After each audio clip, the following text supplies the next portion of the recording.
अस्सलामुअलैकुम नाजरीन, आज एक और खबर के साथ मैं हाजिर हूँ। पाकिस्तान क्रिकेट टीम के दो अहम खिलाड़ियों ने रिटायरमेंट का ऐलान कर दिया। उनमें पाकिस्तान की जानिब से 11 एक रोज़ा और 5 T20 मैचेस में नुमाइंदगी करने वाले 32 साल मिडल ऑर्डर बल्लेबाज हमाद आजम ने रिटायरमेंट का ऐलान कर दिया है।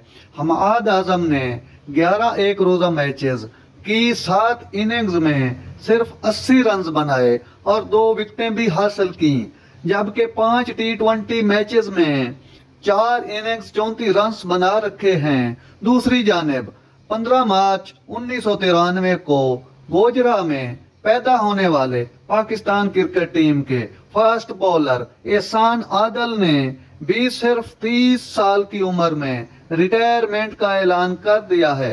एहसान आदिल ने सिर्फ 3 टेस्ट मैचेस में पाकिस्तान की नुमाइंदगी की और 5 विकेटें हासिल की, जबकि 6 वनडे इंटरनेशनल मैचेस में 4 विकेटें ही बटोर सके। तो ये थी आज की खबर। अगर हमारा वीडियो अच्छा लगा हो तो इस चैनल को सब्सक्राइब करें और लाइक शेयर भी किया करें।